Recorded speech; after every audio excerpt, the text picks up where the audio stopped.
Bunyi,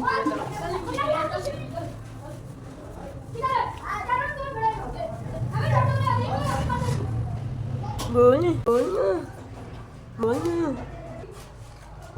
ਸਲਾਮੁਅਲੈਕਮ।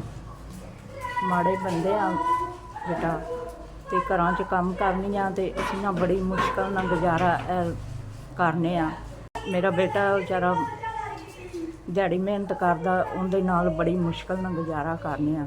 ਇੱਕ ਪੁੱਤਰ ਮੇਰਾ ਮਜ਼ਦੂਰੀ ਕਰਦਾ, ਕਿਰਾਇਆ ਦਾ ਘਰ ਹੈ, ਮਹਿੰਗਾਈ ਇੰਨੀ ਜ਼ਿਆਦਾ ਤੇ ਖਰਚੇ ਪੂਰੇ ਨਹੀਂ ਹੁੰਦੇ। ਨਿੱਕੇ ਨਿੱਕੇ ਬੱਚੇ ਨੇ, ਉਹ ਮੇਰੀ ਗੂੰਗੀ ਬੋਲ ਨਹੀਂ ਸਕਦੀ ਵਿਚਾਰੀ, ਤੇ ਮੈਂ ਘਰਾਂ 'ਚ ਮਿਹਨਤ ਕਰਕੇ ਅਸੀਂ ਖਰੇ ਕਿਵੇਂ ਗੁਜ਼ਾਰਾ ਕਰਨੇ ਆ। ਇਸ ਤਰ੍ਹਾਂ ਮਜਬੂਰੀ ਨਾਲ ਹੀ ਬਸ ਕਰਦੇ ਪਏ ਆ, ਜਿਸ ਤਰ੍ਹਾਂ ਦੇ ਹਾਲਾਤ ਨੇ।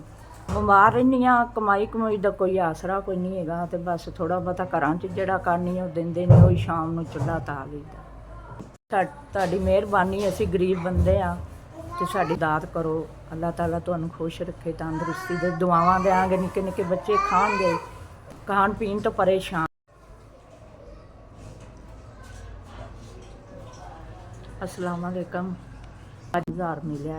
ਤੁਹਾਨੂੰ ਸਲਾਮਤ ਰੱਖੇ, ਤੁਹਾਨੂੰ ਖੁਸ਼ ਰੱਖੇ, ਤੁਹਾਨੂੰ ਤੰਦਰੁਸਤੀ, ਤੁਹਾਨੂੰ ਸਿਹਤ ਦੇਵੇ, ਤੁਹਾਨੂੰ ਹਿੰਮਤ ਤਾਕਤ ਦੇਵੇ, ਤੁਹਾਨੂੰ ਤਰੱਕੀ ਹੋਰ ਵੱਡੀ ਤੇ ਕਾਮਯਾਬੀ ਤੁਹਾਨੂੰ ਦੇ, ਤੁਹਾਨੂੰ ਤਰੱਕੀ ਹੋਰ ਖੁਦਾ ਕਰਾਏ ਤੇ ਇਸੇ ਤਰ੍ਹਾਂ ਹੀ ਤੁਸੀਂ ਲੋਕਾਂ ਦੀ ਮਦਦ ਕਰਦੇ ਰਹੋ। ਸਾਡਾ ਭਲਾ ਕੀਤਾ, ਅੱਲਾ ਤੁਹਾਡਾ ਭਲਾ ਕਰੇ। ਤੁਹਾਡੀ ਬਹੁਤ ਮਿਹਰਬਾਨੀ, ਤੁਹਾਡਾ ਸ਼ੁਕਰੀਆ, ਬਹੁਤ ਬਹੁਤ ਮਿਹਰਬਾਨੀ ਬੇਟਾ, ਤੁਹਾਡਾ ਸ਼ੁਕਰੀਆ।